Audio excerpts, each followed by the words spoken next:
నిజంగా అప్పుడప్పుడు కొంతమంది హీరోల గురించి ఆలోచించినా, లేకపోతే వాళ్ళు రిలీజ్ చేసే మూవీస్ గురించి ఆలోచించినా చాలా అంటే చాలా బాధగా ఉంటది. నాకలా రీసెంట్ టైమ్స్‌లో బాగా బాధగా అనిపించే సినిమా ఏంటంటే, మన 'నితిన్' గారి 'రాబిన్ హుడ్' అనమాట. 'నితిన్' గారి గురించి చెప్పాలంటే ఆయనేమన్నా కుర్ర హీరోనా? కాదు. పోనీ బ్యాక్‌గ్రౌండ్ లేనోడా? కాదు. పోనీ టాలెంట్ లేనోడా? కాదు. అదృష్టం లేనోడనమాట. ఆ అదృష్ట దేవత కటాక్షం అనేది ఆయన నెక్స్ట్ రిలీజ్ అవ్వబోయే సినిమా అయిన 'రాబిన్ హుడ్' సినిమా పైనైనా ఉంటదా? లేదా? అంటే అది కూడా డౌటే అనమాట. 'రాబిన్ హుడ్' సినిమా ఒకటుందని కూడా చాలా మందికైతే తెలీదు. ఆ సినిమాకి సంబంధించిన టీజర్ రిలీజ్ అయింది. ఆ సినిమా నుండి 2 సాంగ్స్ కూడా రిలీజ్ అయినాయి. మినిమం బజ్ అయితే క్రియేట్ అవ్వలేదు ఆ సినిమా పైన. టీజర్ కట్ కూడా అంత అద్భుతంగా అయితే ఉండదు. చాలా అంటే చాలా నార్మల్‌గా అయితే ఉంటది. ఇంకా దాని తర్వాత రిలీజ్ అయిన సాంగ్స్ 2 అసలు వచ్చినట్టు కూడా తెలీదు చాలా మందికి. అసలు వరస్ట్ సాంగ్స్ అనమాట. 'జీవి ప్రకాష్' గారు మన స్ట్రైట్స్ తెలుగు సినిమాలకి పని చేయడు. ఆయన్ని అసలు పెట్టుకోవటం కూడా వేస్టు.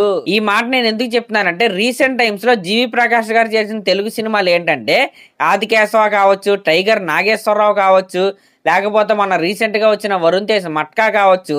ఈ సినిమాలో ఈ 3 సినిమాలలో కూడా ఒక్క పాట అంటే ఒక్క పాట కూడా హిట్ అవ్వలేదు. బ్యాక్‌గ్రౌండ్ స్కోర్ కూడా చాలా అంటే చాలా నార్మల్‌గా ఉంటది. కళ్ళ ముందు ఇంత నెగటివిటీ కనపడుతున్నా సరే 'రాబిన్ హుడ్' సినిమాకి మ్యూజిక్ డైరెక్టర్‌గా ఆయన్నే తీసుకున్నారు. అసలు ఈ చాయిస్ ఎలా చేశారో నాకైతే అర్థం కాలేదు. ఎందుకంటే ఈ మధ్య కాలంలో చాలా అంటే చాలా మంచి మ్యూజిక్ డైరెక్టర్స్ అయితే వచ్చారు. 'పవన్ సీహెచ్' కావచ్చు, లేకపోతే 'హాయ్ నాన్న' సినిమా మ్యూజిక్ డైరెక్టర్ అయితే కావచ్చు, ఇంకా మన 'సరిపోదా శనివారం' జేక్స్ బెజాయ్ కావచ్చు, ఇలాంటి మోడర్న్ మ్యూజిక్ డైరెక్టర్స్ అయితే వచ్చేసారు.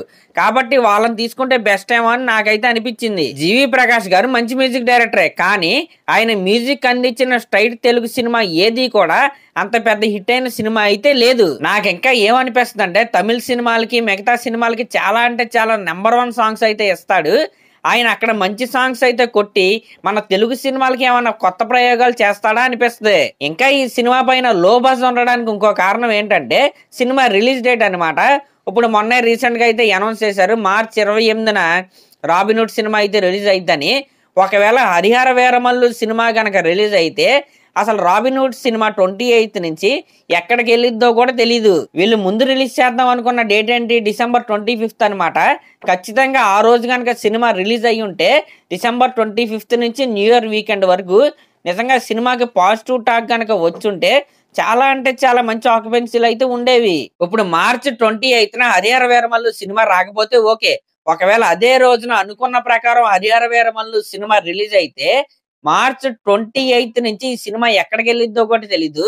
'హరిహర వీరమల్లు' సినిమా రిలీజ్ అయిన వెంటనే 'విశ్వంబర' సినిమా రిలీజ్ డేట్ అయితే ఇస్తారు.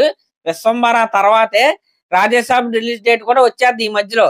ఈ వరుస పెట్టి సినిమాలు అయితే వచ్చేస్తాయి. ఇంకా చాలా సినిమాలు అయితే లైన్ లోకి అయితే వచ్చేస్తాయి.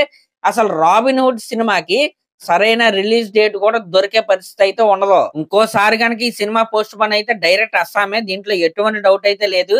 ఎందుకంటే ఇప్పటి వరకు ఈ సినిమా నుంచి రిలీజ్ అయిన కంటెంట్ అయితే అస్సలు అంటే అస్సలు ప్రామిసింగ్ అయితే లేదు. మరి అసలు December 25th అనేది చాలా అంటే చాలా నెంబర్ 1 డేట్ అసలు ఈ సినిమాకి.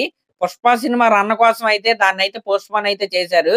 సేమ్ ప్రొడ్యూసర్ కదా, మైత్రి మూవీ మేకర్స్ వాళ్ళు. మరి చూద్దాం ఈ సినిమా అనుకున్న విధంగా మార్చి 28th రిలీజ్ అయితే లేకపోతే మళ్ళీ పోస్ట్ పోన్ అయిద్దా అనేది అయితే చూద్దాం. మరి మీలో ఎంతమందికి 'రాబిన్ హుడ్' సినిమాకి సంబంధించిన సాంగ్స్ నచ్చాయి అనేది కామెంట్ అయితే చేయండి. అలాగే నా ఛానల్ కనుక మీరు ఫస్ట్ టైం చూస్తున్నట్టయితే సబ్స్క్రైబ్ చేసుకుని అలాగే ఒక కామెంట్ అయితే చేయండి. Thank you.